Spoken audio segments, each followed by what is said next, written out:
Halo, saya Nanda. Hola, saya Yeni. Kita berbincang di acara Nanda dan Yeni Speak Up. Kehadiran seorang tokoh ini. Namanya Mas Lukas ya. Waduh, Mas. Tokoh buku. Tokoh buku. Tapi bener loh, mendatangkan Mas Lukas ini kan luar biasa. Kadang susah gampang susah. Ya, untung ada Mas Nanda sama Mas Bung. Kenapa Mas? Saya gampangan. Oh, gampangan. Oke, jadi dalam kesempatan ini mungkin kita bisa ngobrol sama Mas Lukas banyak hal tentang persoalan-persoalan agama di Indonesia ya. Iya betul. Tapi sebelumnya kita harus kenal dulu lah Mas Lukas ini siapa lah. Ya kan? Perlu lah. Monggo Mas. Mas, kenalkan dulu Mas Lukas siapa Mas ini Mas? Saya lebih suka apa yang saya katakan ketimbang siapa saya. Tapi oke lah. Saya karir saya dunia jurnalistik. Saya wartawan selama 25 tahun ya. Luar biasa. Ya lebih pada dunia etika gitu. Karena karir saya habiskan di Dewan Pers. Lebih dari 15 tahun. Tapi saya pernah di wartawan di Bisnis Indonesia, Majalah Forum, dan sekarang jadi kolumnis, nulis di beberapa di tempat Wojuting dan beberapa di Kompas. Itu aja, ya jurnalis yang saya seorang generalis ya, banyak tahu banyak hal, tetapi bukan seorang spesialis yang tahu mendalam. Saya menyebut diri saya seorang entusias sains. Saya membaca referensi sains cukup tekun, cukup banyak, tetapi saya bukan saintis. Dan saya sering nulis tentang sains di kolom-kolom soal sains ya, Mas ya. Buku pernah juga melahirkan buku juga nggak Mas? Buku terakhir yang saya terbitkan awal tahun ini adalah berjudul Sains dan Pencarian Kebenaran. Sains dan Pencarian Kebenaran. Itu kumpulan-kumpulan tulisan saya berpolemik dengan sejumlah figur, sejumlah filsuf, sejumlah pemikir, ya khususnya dengan Gunawan Muhammad. Itu sepanjang perjalanan karir gitu ya Mas ya? Itu baru 2 tahun terakhir. Baru 2 tahun terakhir itu ya. Jadi banyak perdebatan juga di situ ya Mas. Saya ini ingin menghabiskan usia saya dengan mensiarkan temperamen sains, sains temper. Sains temper. Luar biasa ini. Jarang orang seperti Mas Lukas. Iya, pemikir bangsa benar ini begitu. Dan banyak berhadapan dengan para tanda kutip siapa jadi kita nggak tahu ini. Betul. Ya, mau nanya nih Mas Lukas. Menurut Mas Lukas apa problem mendasar kehidupan beragama di Indonesia? Saya kira hampir sama dengan problem beragama di berbagai negara ya. Agama itu menurut saya memang satu produk kebudayaan ya, produk kebudayaan yang lahir dari kontemplasi manusia. Ya, yang terakhir kan Islam tuh 1300 tahun lalu. Nah, tapi agama kan sering dalam teori kajian agama dibagi menjadi agama langitan, agama samawi yang bersumber dari kewahyuan Tuhan.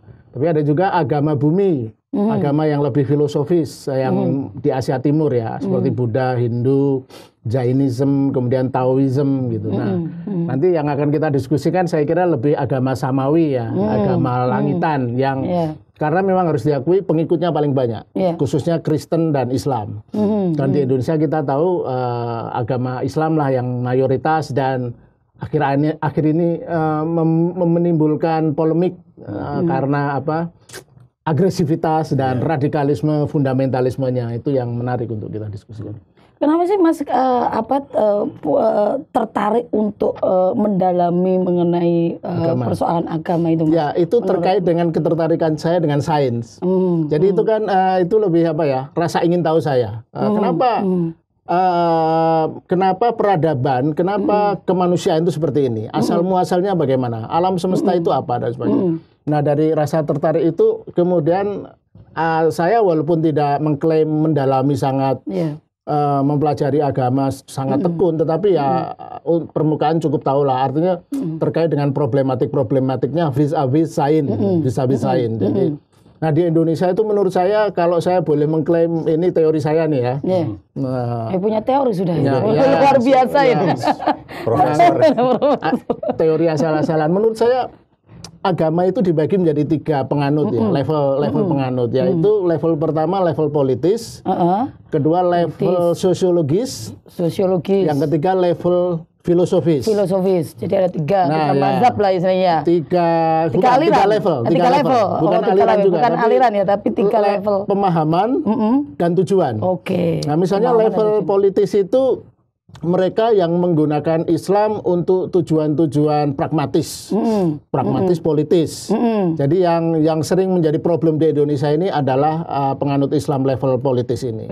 Jadi yang pada level grassroots itu mereka yang memang sebenarnya simpel kan cara berpikirnya, hanya ingin supaya tidak masuk neraka dan bisa hidup di surga nanti. Jadi itu politis, dengan kesederhanaan, pragmatis, dengan kesederhanaan cara berpikirnya, tapi pada level elit. Selain ingin hidup di surga, mereka juga ingin berkuasa di dunia. Ini level penganut politis, agama secara politis yang level elit. Contohnya kayak gimana, Mas? Ya contohnya teman-teman yang aktif di gerakan-gerakan politik Islam lah. Yang dulu tergabung dalam HTI, FPI, juga sejumlah individu yang menggunakan Islam sebagai kendaraan politik. Contoh orangnya juga udah jelas ya. Contohnya Din Samsudin, misalnya kalau disebut Amin Rais, Habib Rizik. Itu sampai bikin partai politik kan? Ya, gitu. Dan yang mereka yang membentuk partai politik itu sebenarnya adalah mereka yang beragama level politis. Jadi agama sekedar sebagai tujuan untuk kekuasaan di dunia. Yang sebenarnya secara substansi itu menyalahi esensi substansi agama. Paling tidak menurut pemikiran saya, karena menurut saya agama itu mestinya adalah soal personal, relasi antara kita manusia sebagai individu dengan Tuhannya. Nah itu yang saya sebut nanti dengan level filosofis ya. Tapi memang kenyataan karena mayoritas orang beragama dan ini adalah potensi pasar politik, suara. Nah, apa salahnya dimanfaatkan? Nah, itu yang nanti akan menimbulkan banyak problem di Indonesia ini yang sering disebut pertempuran antara kadrun, kampret, cebong dan sebagainya. Jadi boleh diartikan kalau politik ini tadi ya, politik soal agama kan seperti halnya ketika kita menjelang pemilu lah, pemilu di daerah, mau di tingkatan pusat, ini kan jadi alat kan akhirnya kan seperti itu. Biasanya riuh rendah perseteruan itu terjadi karena ini faktor penganut agama politis ini. Mereka bagaimana berambisi, berkompetensi untuk merebut kekuasaan di dunia juga, partai-partai itu yang kemudian memobilisasi kaum penganut agama itu. Nah, saya jelaskan sedikit lagi. Yang kedua adalah penganut level sosiologis. Nah, itu umumnya kita lah, mayoritas. Jadi mereka yang beragama yang tidak terlalu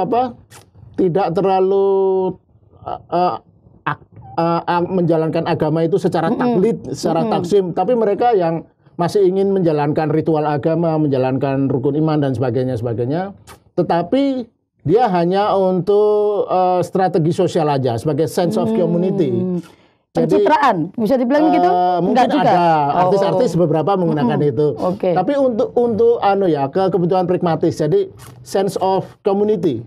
Karena seperti saya, terus terang nih saya harus membuka diri, saya KTP Islam. Walaupun nama saya nuansanya bukan Islam, tapi saya sebenarnya Islam KTP. Saya boleh dibilang Islam KTP yang mana itu loh, Islam KTP, Islamnya di KTP, tapi kan jawantahnya enggak kayak gitu. Saintis. Tapi lebih tertarik pada paradigma sains, epistemologi sains. Sebelum ke ini Mas, ke sosiologi, sebelum ke filosofis ya, itu ada nggak sih sebenarnya menurut pengamatan dari Mas Lukas ya, perpaduan antara sosiologi dan politis itu tadi? Ada nggak, Mas? Itu contoh yang paling konkret untuk ilustrasi adalah bagaimana Islam politis dan Islam sosiologis penganutnya bisa melebur. Adalah isu pemilihan gubernur Jakarta. Waktu itu kontroversi Ahok. 2017. Bagaimana ketika waktu itu apa yang disebut gerakan 212 berhasil menggarang jutaan massa. Itu yang mengorganisir kan memang kelompok Islam politis ya, politik Islam yang. Tetapi sebenarnya pesertanya itu Islam sosiologis yang mereka ikut bergabung sebenarnya tidak fundamentalis, tidak radikalis, tetapi sentimen. Merasa ini terkesan itu keberhasilan memobilisasi seolah-olah ada ancaman, apa yang sekarang disebut dengan ulama di pidana, dengan menggunakan sentimen-sentimen seperti itu. Dan ya, tapi begitu sentimen itu selesai, mereka kembali ke aslinya sebagai Islam sosiologis. Tapi kayaknya masih dipakai juga strategi kayak gitu ya Mas ya kayaknya. Iya dipakai, tetapi on and off ya. Saya sih yakin Islam sosiologis ini hanya mengikuti isu-isu yang sporadis saja. Buktinya kan ketika gerakan 212, Islam 212 itu membuat reuni setiap tahun kan semakin berkurang terus. Dan juga kemudian terjadi perpecahan antar mereka dan juga soliditasnya juga enggak ada. Jadi tidak perlu dikhawatirkan karena saya percaya di Indonesia itu mayoritas adalah Islam sosiologis. Islam sosiologis kalau mau diidentifikasi lagi adalah orang Jawa kan mayoritas yang sebenarnya keislamannya umumnya abangan. Kalau kita pakai teori Clifford George itu kan santri, abangan, priayi. Nah kalau abangan tuh ya agama sekedar untuk ya perlulah identitas gitu ya. Identitas, makanya saya sebut sebagai Islam KTP juga. Islam KTP. Yang penting aku Islam, yang penting umpamanya ada teman-teman kayak gitu kan, gue sholat, walaupun gak ada temen nanti gak sholat gak apa-apa. Gitu. Ya kan karena di Indonesia itu unik, gitu ya, Mas, agama harus dicantumkan di KTP kan. Kalau kita tidak mencantumkan sedikit repot hidup kita. Memang kayaknya cuma di Indonesia yang mencantumkan agama. Kalau di negara-negara maju ya Eropa, mencantumkan agama. Padahal kalau kita bicara sila pertama ya, ketuhanan yang Maha Esa itu kan tidak mengarahkan pada 5 agama atau 6 agama kan. Selama itu percaya kepada Tuhan. Ya, nah gitu itu kalau mau menyentuh wilayah itu sudah wilayah filosofis sebenarnya. Ini makanya kita berani. Level filosofis adalah penganut Islam yang tidak lagi terpaku pada ritualisme atau dogma-dogma agama, tetapi lebih filosofis, memahami Tuhan sebagai entitas maha agung, maha besar yang dipahami ya secara filosofis gitu. Jadi tidak ada lagi sentimen-sentimen yang mudah terpicu oleh sentimen keagamaan. Kita kasih contoh beberapa orang kayak Gus Dur dan tokoh-tokoh Islam seperti siapa? Profesor Azra, Quraisy Shihab, Alwi, tokoh-tokoh itulah yang orang-orang yang bukan hanya moderat tetapi pemikir-pemikir lah, yang pemikirannya sangat sejuk dan benar-benar mengajarkan perdamaian, kedamaian. Ya. Bentuk penghargaan lah ya antar agama dan kemudian kepercayaan. Biasanya yang berpikir secara filosofis, tokoh-tokoh itu lebih toleran, kuat sekali toleran gitu ya. Karena dari Pancasila pertama itu kita sadar bahwa Indonesia itu bukan negara berbasis keagamaan. Kan Pancasila satu, ketuhanan yang Maha Esa, bukan keagamaan yang Maha Esa. Jadi agama mestinya tidak boleh terlalu terobsesi untuk misalnya mendirikan negara berbasis agama karena itu bertentangan dengan cita-cita Indonesia. Jadi kalau begitu selama ada kelompok-kelompok Islam yang radikal, walaupun itu menurut Mas Lukas kan tadi tidak terlalu dikhawatirkan. Namun itu juga menjadi satu persoalan yang tadi saya pertanyaan awal adalah masalah mendasar ya, problem mendasar dari agama di Indonesia gitu ya, khususnya kayak Kristen lah, kita bicara tadi Islam ya. Mau bangun gereja susah izinnya ya kan. Sementara kalau bangun masjid bisa kan mudah, lebih ada mudah semacam diskriminatif gitu. Ini menurut itu problem ada istilah mayoritas itu. Ada tekanan mayoritas karena merasa mayoritas. Cara berpikirnya simple, pragmatis. Nah, jumlah rumah ibadah harus sesuai dong. Kalau Islam 80%, maka jumlah rumah ibadah harus 80%. Sementara seperti itu. Mestinya tidak begitu. Toleransi tidak seperti itu. Tapi di Indonesia kan juga menurut saya di banyak negara kan agama yang sekarang sedikit problematik karena fundamentalismenya kan memang Islam. Agama bungsu ini, agama samawi bungsu. Dulu 500 tahun lalu memang Katolik dan Kristen ya. Kita tahu ada persekusi, inkuisisi ala Spanyol di mana saintis-saintis kayak Galileo, Giordano Bruno itu sampai dibakar gitu ya. Galileo ditahan di rumah hanya karena teori-teori saintifiknya berbeda dengan ajaran agama. Nah, tetapi yang dalam level Indonesia dan di beberapa negara sekarang kan seringkali problem yang berimpitan atau terkait dengan agama itu selalu seringkali Islam. Nah itu yang mungkin Islam penganut filosofis ini yang itu tugas berat ya. Bagaimana bisa mengajarkan Karena yang begitu sedikit ya. Iya, sedikit, tetapi kan mereka biasanya didengar. Misalnya ginilah, Indonesia ini ketika lahir, founding father-nya kan tokoh-tokoh Islam negarawan yang hebat ya. Ada Hos Cokro Aminoto, ada Kiai Hasyim Asy'ari, ada Ahmad Dahlan, Agus Salim, M. Nasir dan sebagainya. Nah, agamawan-agamawan yang levelnya sudah filosofis, sehingga pemikirannya lebih pada negara Indonesia sebagai nasionalis. Nah, sekarang setelah Indonesia merdeka hampir 75 tahun ya, 80 tahun kok malah muncul lagi sentimen-sentimen.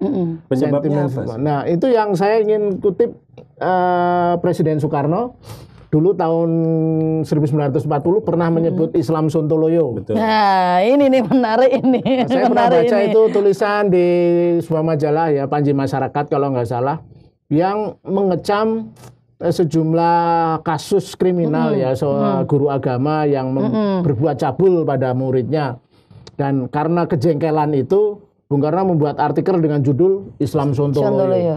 Nah, ironisnya kalau kita membaca media sosial, membaca media, itu terjadi terus-menerus. Sampai sekarang itu terjadi. Ya, masih ada itu, kasus guru-guru pesantren yang melakukan tindakan pencabulan dan sebagainya. Ya, walaupun mereka dihukum juga, tetapi yang mau saya tegaskan adalah tidak bisa mengubah gitu loh. Agama dengan segala ajarannya yang begitu adiluhung ternyata tidak membuat seseorang itu bisa bertindak dan beretitut sebagaimana ajaran yang dia khotbahkan. Kan sangat ironis kalau guru agama atau kiai di pesantren malah melakukan pencabulan pada murid-muridnya, pada santrinya. Itu kan banyak terjadi. Ya mungkin karena mayoritas masyarakat kita juga ya dalam pemahaman agamanya itu kan, mohon maaf ya, masih belum pada tataran filosofis. Iya.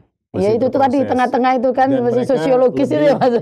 Dan para guru-gurunya itu satu-satu mengajarkan tentang masalah surga. Ilmunya nggak nyampe Mas, ilmunya nggak nyampe.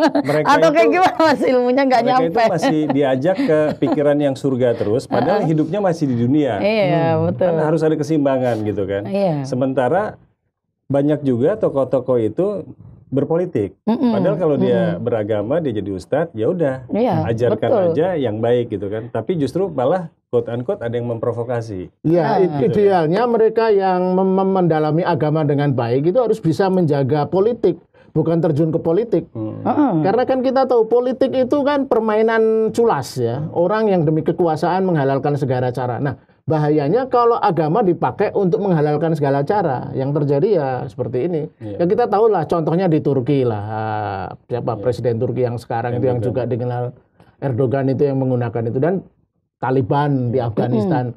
Dan kalau kita mau berkaca, banyak kan negara-negara yang kapiran, negara-negara yang mundur, itu kok negara yang berbasis Islam gitu. Itu yang harus menjadi semacam apa ya, evaluasi lah bagi Muslim, bagi kaum Islam yang memang memiliki level pemikiran filosofis dan sosiologis minimal.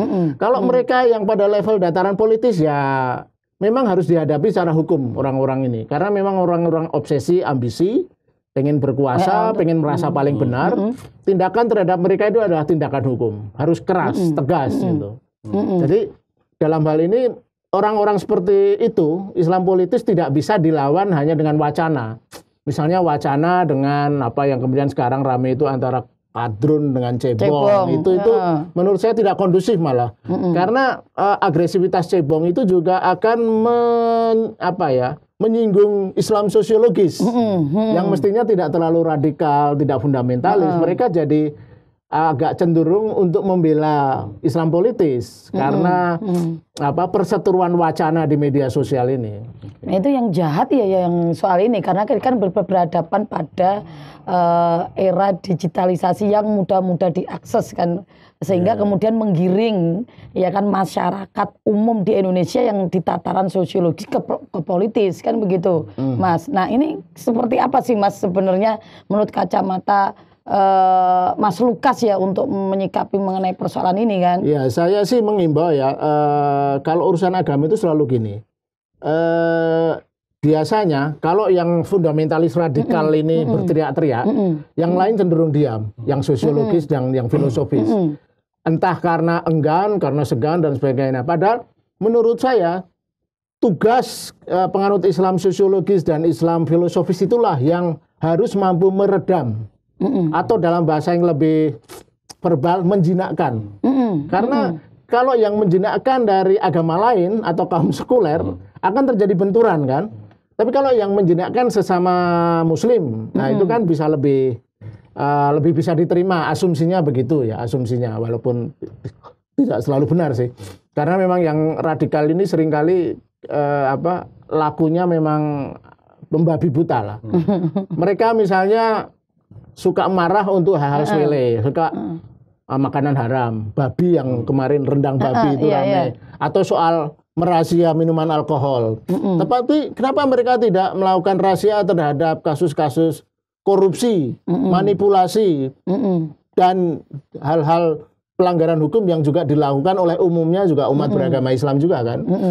Saya tidak pernah dengar FPI turun ke jalan teriak-teriak anti korupsi, anti manipulasi. Atau jangan-jangan orang di balik itu. Nah, itu problemnya. Atau jangan-jangan di balik itu yang kemudian mendanai, kan kita nggak tahu. FPI apa semua kan dulu diawali dari Pam Swakarsa, reformasi kan. Yang bikin jenderal-jenderal juga. Nah itu loh makanya kan kalau kita bicara jenderal-jenderal Islam politis juga kan. Itu jenderal Islam politis. Tapi gini Mas, kan agama dalam kenegaraan itu ada 3 pola yang biasanya muncul. Pertama adalah agama itu diperjuangkan untuk bisa masuk dalam proses penyelenggaraan kenegaraan. Iya, betul. Ya, bahkan diadop ya, di kebijakan ya Mas ya. Artinya ada pendistorsian ya, gitu ya. Dalam terus ini. Yang kedua ada interseksional. Jadi artinya agama sama negara nih ya bersinggungan aja lah. Ada yang sekuler, gitu kan, memisahkan gitu. Pandangan Mas, ini Indonesia katanya untuk mereka yang tadi radikal ini nggak bisa negara Indonesia menjadi negara sekuler. Padahal ini negara sekuler nah apa itu enggak? Pandangan sesat. Ini sekuler apa enggak Indonesia Dengan itu Pancasila negara, itu Indonesia menurut saya masuk kategori pseudo sekuler. Oke. Seperti biasa Indonesia itu sering nggak jelas. Sedo itu bayang ya, bayang-bayang. Sekuler enggak, tapi religius juga enggak. Biasanya negara-negara yang sekuler itu negara demokrasi liberal lah ya, Amerika, negara-negara Eropa, Prancis. Jadi Indonesia nggak bisa dibilang negara Indonesia sekuler. itu sebenarnya secara konstitusional sekuler. Secara konstitusional secara ya. konstitusional, karena Undang-Undang 45 tidak menyebut agama sebagai basis ideologi bangsa, enggak seperti Arab misalnya. Nah, tetapi kita punya Menteri Keagamaan, Kementerian Agama. Nah, kalau tadi bicara bahwa secara konstitusional tidak, ya kan? Kalau kemudian ini ketika ada Kementerian Keagamaan, ini inkonstitusional. Sebenarnya inkonstitusional dalam segi itu ya, karena mestinya agama itu tidak perlu level kementerian lah. Agama bisa, apalagi agamanya bermacam-macam gitu kan. Karena seperti Kementerian Agama itu seolah jadi privilege selalu menterinya Islam. Karena mayoritas nggak pernah ada menteri agama yang non Islam misalnya. Juga budgetnya untuk Islam pasti lebih besar. Jadi tahu aja Masnya. Kementerian Agama Islam itu sebenarnya. Ya walaupun di level dirjen ada agama. Tapi poin saya adalah sistem demokrasi sebenarnya tidak bisa disatukan dengan sistem teokrasi itu. Kalau kita mau demokrasi yang sepenuhnya harus sekuler. Sekuler itu kan pemahamannya seperti banyak orang salah memahami ya, terutama orang agama. Sekuler itu bukannya melarang agama atau menyingkirkan agama, tetapi hanya agama tidak boleh dilibatkan dalam urusan kenegaraan. Itu aja. Agama karena untuk individu. Iya, individu urusan agama keyakinan individu terhadap Tuhannya. Wilayah privat atau wilayah komunitas. Jadi nggak bisa negara intervensi terhadap masalah. Kalau pemikiran Bung Karno dalam sila pertama kan jelas ya, ketuhanan Yang Maha Esa, urusannya adalah urusan privasi, tetapi ketika menyelenggarakan pemerintahan, lo harus ada pertanggungjawaban dirimu dengan Tuhanmu, kan gitu istilahnya. Jadi ada landasan atau pondasi moral lah ya, ketika lo berbuat jahat, ya nanti kembali ke dirimu, istilahnya kan gitu. Iya, itu contoh paling aktual adalah hukum Tuhan kan tidak bisa berlaku untuk negara. Misalnya kalau ada orang nyopet, ada orang melakukan pemerkosaan, kan tidak bisa dengan hukum Tuhan. Iya. Tapi hukum KUHP, Kitab Undang-Undang Pidana kan.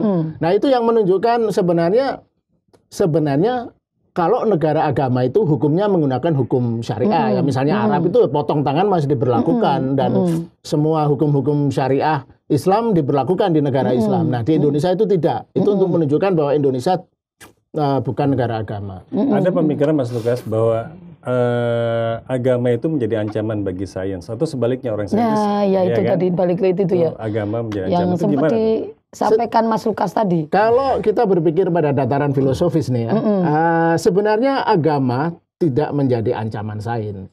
Yang menjadi ancaman adalah pengikut agama, penganut agama. Jadi karena gini, ajaran, naskah agama, ajaran itu kan tidak menyerang. Yang menyerang kan orang-orangnya. Nah orang-orang itu yang terpengaruh. Karena menafsirkan ayat-ayat. Iya. Saya bisa ngasih bukti yang jelas. Kalau sekarang ini Islam terkesan sebagai agama fundamentalis yang anti sains ya. Itu dulu yang terjadi di kalangan Kristen dan Katolik di era kegelapan dengan inkuisisi ya.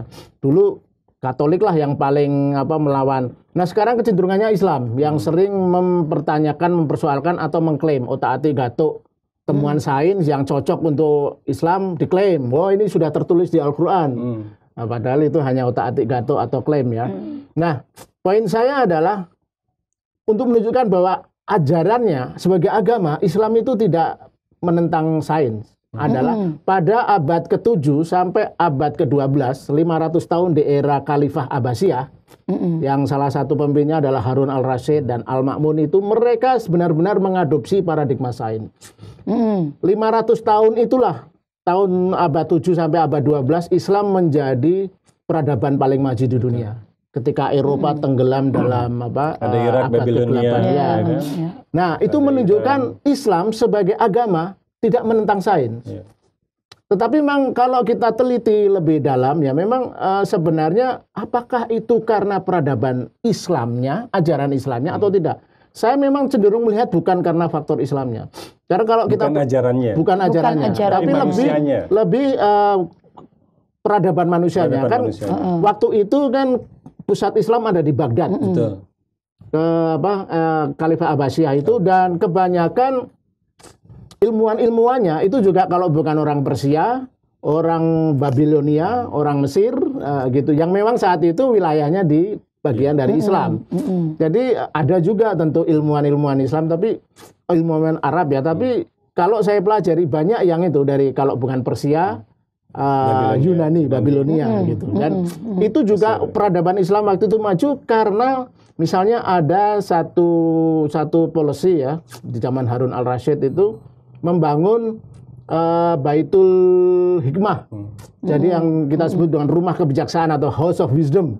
Nah, semua teks-teks karya filsafat, karya ilmu pengetahuan dari Yunani, Persia, India itu diterjemahkan semua. Itu menunjukkan Islam yang sangat inklusif, Islam yang sangat terbuka.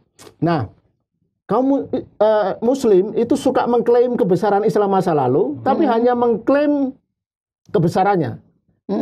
Islam sekarang tidak mau memahami bahwa Islam abad 7 sampai 12 itu maju karena paradigmanya gitu.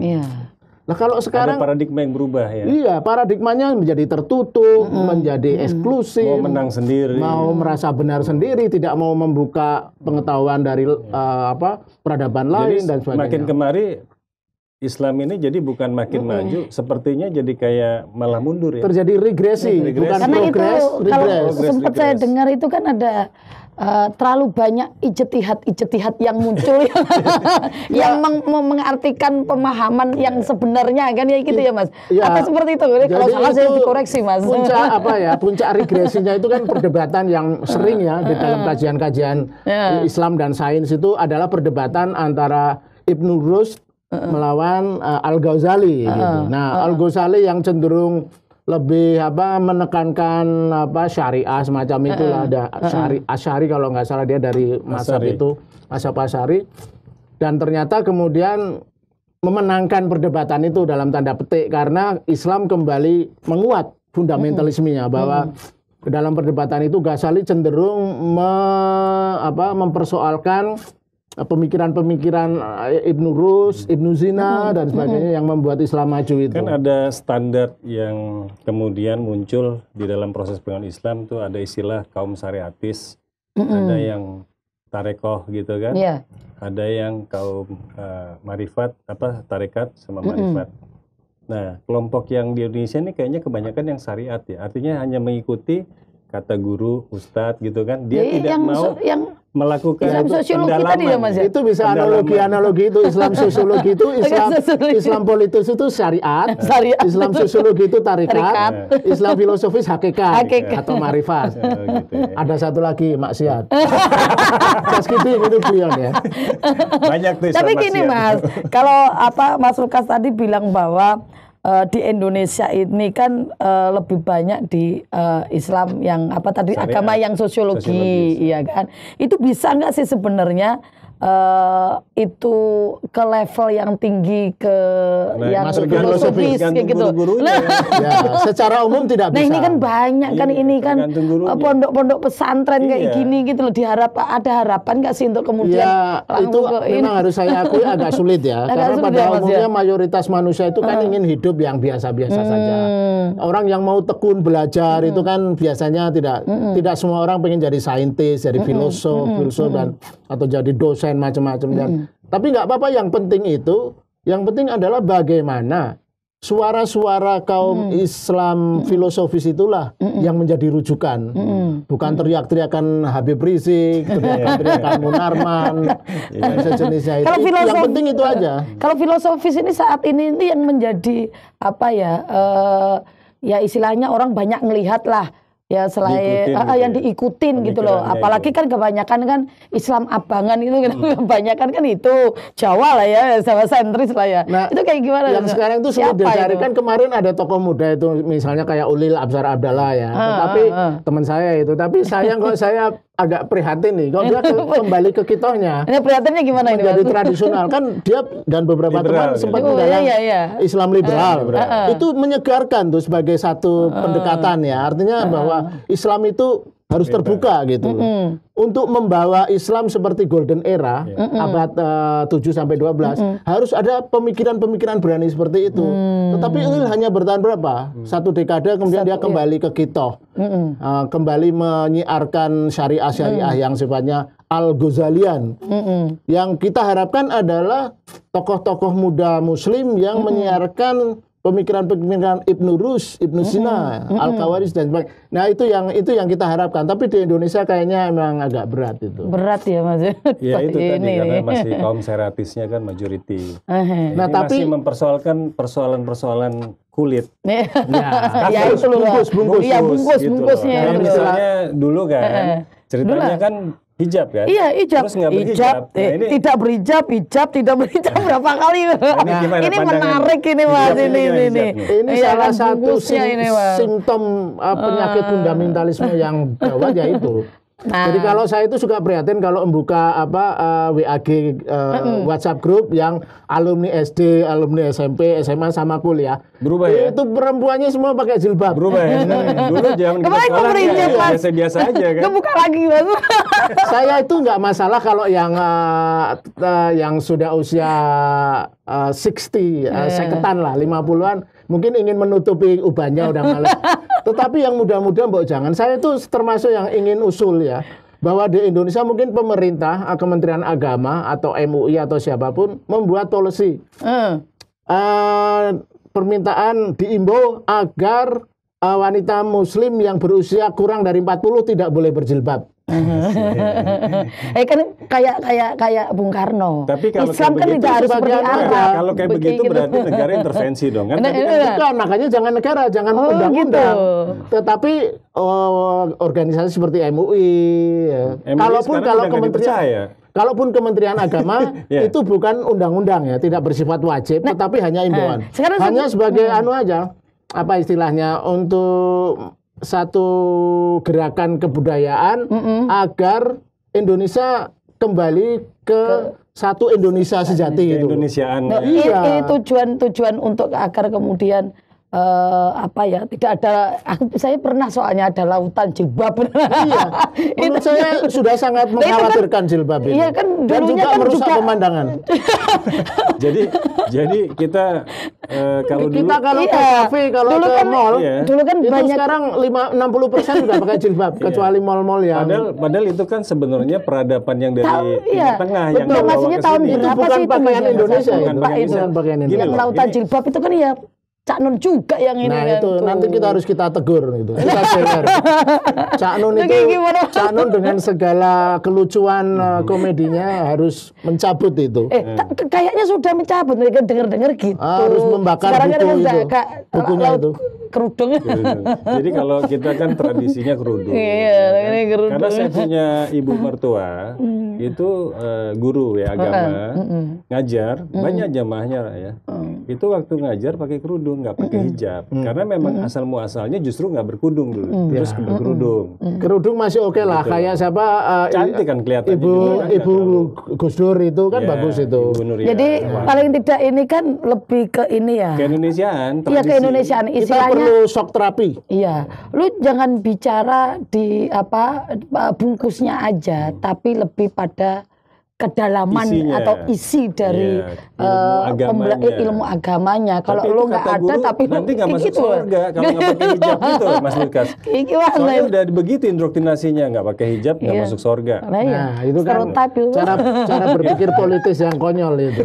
Jadi surga sesimpel itu memahami, tidak pakai jilbab tidak masuk surga. Padahal kalau pakai jilbab tapi kelakuannya di TikTok juga joget erotis, itu pasti masuk neraka kan? Kan mestinya begitu logika berpikirnya. Tapi gini ya, selain jilbab yang hanya menurut saya sebagai simptom bungkus saja, saya itu ingin menekankan ini. Jadi kita harus mulai berpikir dalam konteks negara nih, berpikir negara pasca agama. Jadi gini maksud saya, pasca agama itu adalah agama dikembalikan pada wilayah domainnya, yaitu urusan privat. Kalau kamu pulang ke rumah dengan keluargamu, silahkan seharian tahajud, sholat 10 kali ya. Tetapi itu dibawa ke rumah saja. Ketika di luar nggak usah dipamerkan identitas agamamu dan sebagainya. Ini yang menarik, Mas. Jadi, beberapa daerah itu ya ada, saya nggak sebutkan daerahnya. Kalau malam-malam gitu sudah di itu namanya kayak grup WAG kayak gitu loh Mas, atau himbauan-himbauan malam kayak gitu ke semua masyarakatnya suruh sholat malam. Ada itu Mas Zaira kalau nggak salah itu. Nggak apa-apa selama itu dibawa di rumahnya, ruang privat lah, di komunitasnya. Ditarik keluar itu Mas. Semua sholat subuh di kepala daerahnya yang nyuruh. Justru itu mirip fenomena jilbab tadi. Bagaimana itu menurut saya manifestasi dari minder wardog ya. Islam yang mayoritas, tetapi minder wardog takut disaingi, kemudian harus show off, pamer ibadah, mengokupasi jalan, mengokupasi trotoar, itu kan manifestasi minder wardog. Suka nutup jalan, ya membuat kan, kemacetan. Ada acara-acara itu kan keagamaan, terutama Islam itu nutup jalan dan itu sangat merepotkan. Itu tipikal gerakan Islam politis. Dia menggunakan fasilitas umum untuk kepentingan politis. Kalau daerah-daerah tertentu ya Mas ya. Kalau daerah-daerah tertentu kan sampai bikin perda. Iya kan? Perdanya malah bikin marginalisasi. Ya itu kacrutnya politis Indonesia. Itu harus dicabut-cabutin tuh perda kayak maksudnya Menteri Dalam Negeri itu mengawasi hal kayak begitu. Itu politisi yang sebenarnya hidupnya sehari sekuler, tetapi demi agar dia tetap bisa duduk di legislatif, di eksekutif, dia memobilisasi sentimen agama itu untuk mendulang suara. Itu yang juga bahaya dari politisi-politisi kacrut itu. Kan sudah ada hukuman cambuk loh. Hukuman ini kan sudah ada sampai kayak gitu Mas. Itu di Aceh ya. Nah, itu kan ya kan ada ironi di Aceh itu ada justru imam imam yang menjatuhkan hukuman harus hukum cambuk kan kemudian terbukti itu kena ketangkap karena pencabulan juga. Ini kan nggak pakai hijab juga kayak gitu. Kalau saya itu ke sana juga kemudian pertemuan juga harus pakai hijab ya, Bos.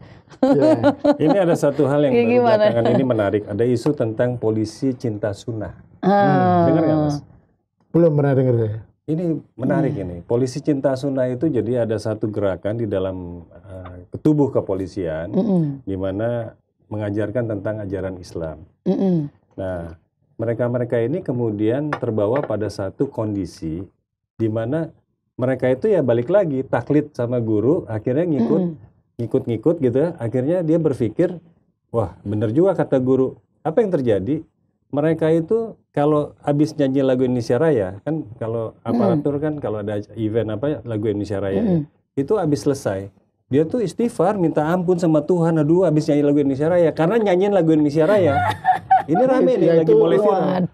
Level kekufuran yang udah parah ya. Cuman persoalannya, dia kan aparat kepolisian, dilatih, megang senjata, kan gitu ya, brimob apa segala. Nah kalau masuk unsur kayak begini, ini kan bisa ke depan seperti apa, bisa dibayangin nggak? Kalau kemudian mereka melakukan pemberontakan, akhirnya terjadi.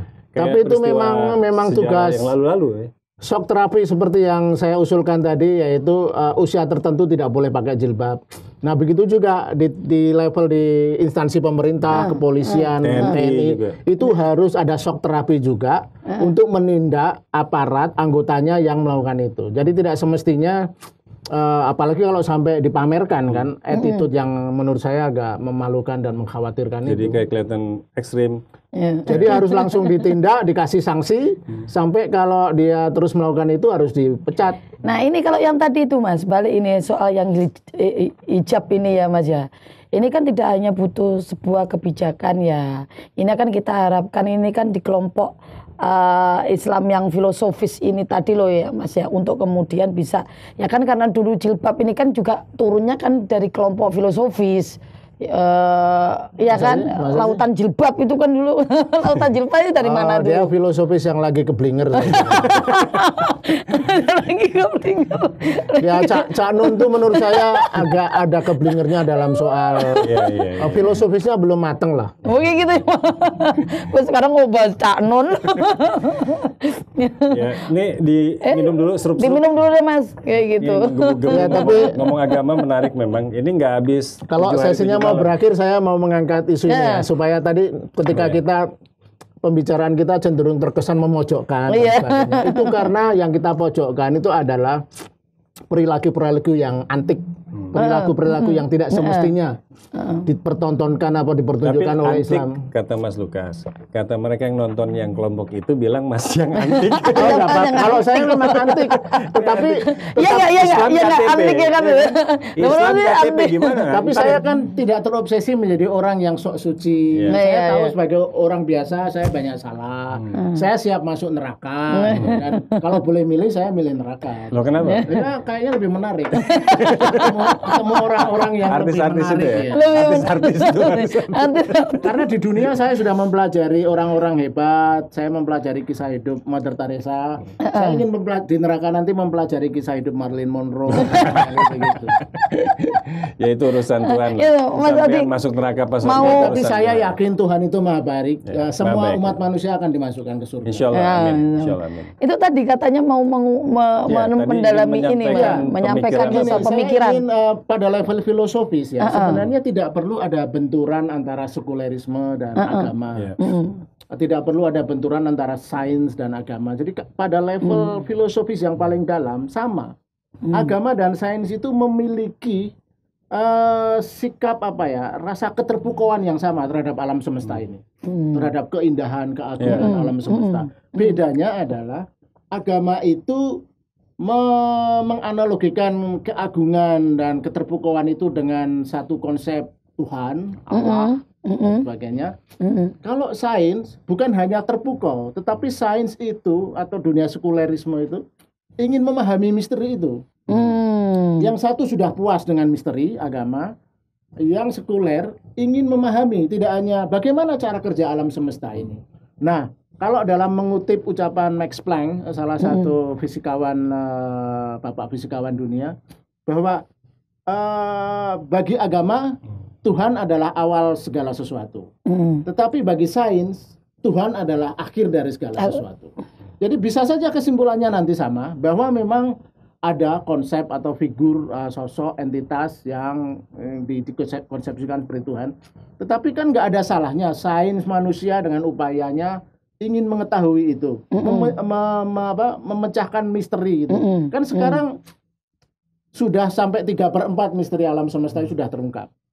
Dari bidang fisika misalnya, unsur terkecil, atom, di bawah atom ada subpartikel atom, ada neutron, proton, elektron, dan sebagainya. Cara kerjanya sudah dipahami. Cara kerja itu sudah terbukti benar melalui misalnya temuan-temuan teknologi seperti komputer, quantum komputer, nanti kemudian ada artificial intelligence, ada virtual reality, dunia digital, sesuatu yang nggak pernah bisa dibayangkan oleh agama ribuan tahun yang lalu. Nah, kemudian sekarang ini manusia sudah memiliki apa yang disebut dulu diproyeksikan sebagai kekuasaan Tuhan. Kemampuan mengutak-utik kehidupan misalnya. Kita sudah punya teknologi CRISPR-Cas9 yang bisa mengutak-utik genetik kita. Kita bisa nanti membentuk bayi seperti apa, berwarna biru, berambut keriting, tinggi. Itu semua secara teknologi sudah bisa. Udah bisa disetting. Ya. Kita sudah akan menjelajahi planet-planet lain. Nah, dengan itu kalau agama berkubang pada pemikiran kolot, parokial masa lalu, agama akan ditinggalkan, cepat atau lambat. Kalaupun bukan ditinggalkan penganutnya, setidaknya paradigma pemikiran agama akan menjadi obsolete. Nah itu, kalau agama level filosofis, harus dipikirkan. Bagaimana mengantisipasi era pasca agama itu. Agar penganut level politis yang hanya ingin pragmatis dan sebagainya bisa memahami itu dan bisa mengikuti perubahan dan perkembangan zaman. Dunia sudah dibentuk oleh teknologi, oleh sains. Mau diapain lagi? Mau berkembang dengan teori-teori agama lama yang sudah. Jadi dengan kata lain, tokoh-tokoh agama yang berpikir sempit, yang masih di kubang yang itu aja, dia akan ditinggalkan oleh pengikut. Tapi artinya begini, Mas. Artinya begini. Pertanyaannya, ya kan, apakah agama itu menjadi sebuah ancaman sains ataukah agama bisa beriringan dengan sains? Ya, tadi udah dijawab. Kelihatannya kesimpulannya akan ketemu pada satu titik di mana semua akan ke Tuhan. Karena tadi kan sains ujungnya Tuhan. Kalau agama diawali dari Tuhan. Kan ketemu tuh kalau nanti. Kalau pakai filsafat Yunani, alpha and omega itu sama sebenarnya. Ya. Cuma dalam paradigma sains yang disebut Tuhan itu ya keabadian, ketakterhinggaan ini. Bukan sosok yang ikut ngurusinnya kamu pakai apa bajumu kok nggak pakai jilbab, kata dosa masuk neraka gitu kan. Dan di situ ceboknya kok nggak bersih kan ada itu. Wudunya salah. Apa nyukur ketek tidak bersih. Terus mesti pakai jenggot. Ingat kalau nggak pakai jenggot nggak masuk surga. Menggelikan sebenarnya. Ya ijtihad ngawur gitu kan banyak. Malah ada yang bilangnya. Ini yang ngomong kalau nggak salah Ustadz Somad, dia kan anti patung, hanya karena lihat Yesus itu seperti patung, ya kan? Yesus Kristus. Jadi orang nggak boleh taruh patung di rumahnya. Jadi kalau pendekatan sains masuk di akal nggak? Ya jelas nggak. Ini ada cerita yang nyata gini. Rumahku banyak patung, Mas.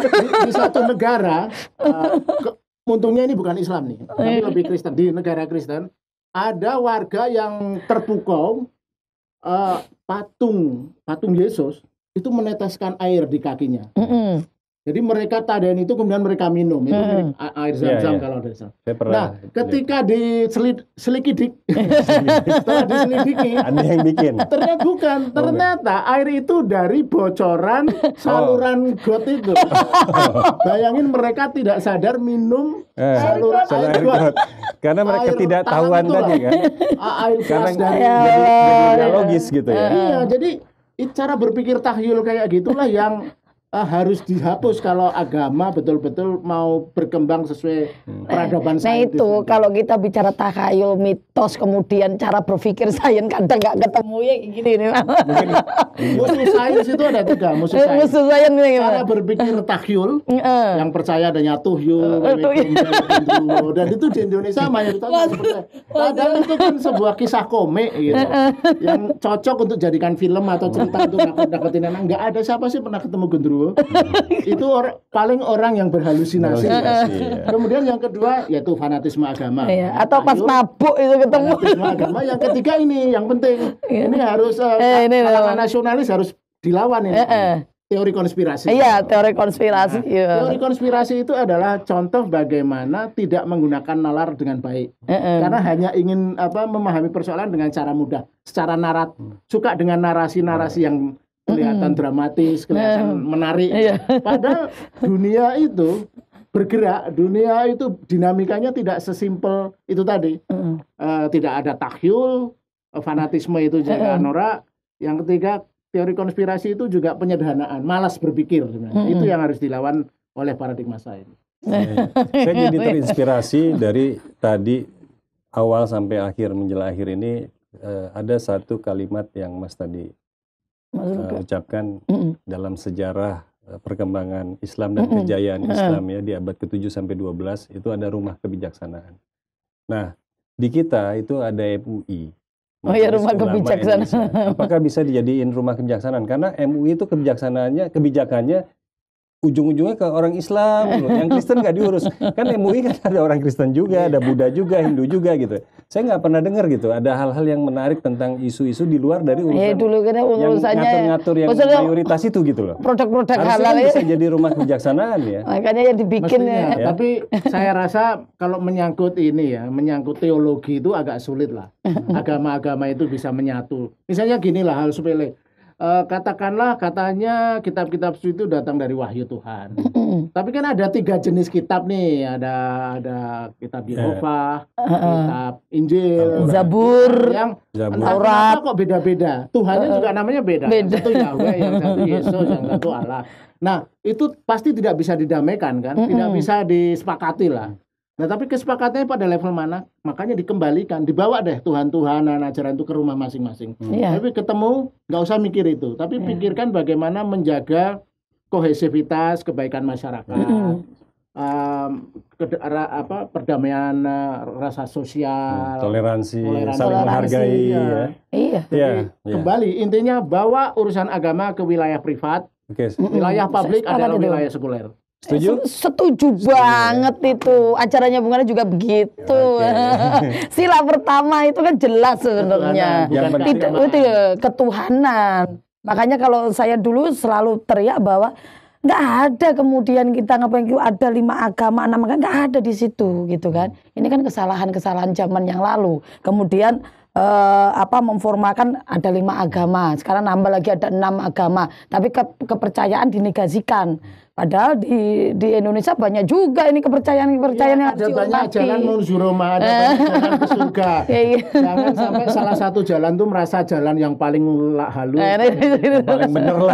Jadi semua udah apa aja yang lain salah yang kalau saya setuju itu urusan agama ada urusan meneriakan merasa paling benar tuh agama minder pasti. Oke, Mas Lukas. Saya kira kita pengen ngobrol 7 hari 7 malam karena bicara agama mungkin bisa jadi bukan 7 hari 7 malam, 7 tahun pun nggak terpenting bukan soal identitas, karena gitu kan, jangan bungkusnya. Jadi harus kita tinggalkan identitas itu di rumah ya Mas ya. Jadi nggak ada politisasi agama lagi di Indonesia. Oke, saya kira terima kasih banyak Mas Lukas. Terima kasih banyak ya Mas Lukas memberikan pencerahan ya. Next nanti kita lebih dalam lagi lah ngupasnya hal-hal yang lain soal sains, bukan ya? Oke, buat semua kita ngucapin terima kasih. Mudah-mudahan bisa menjadi inspirasi buat semua. Saya Nanda. Saya Yeni. Bye. Thank you.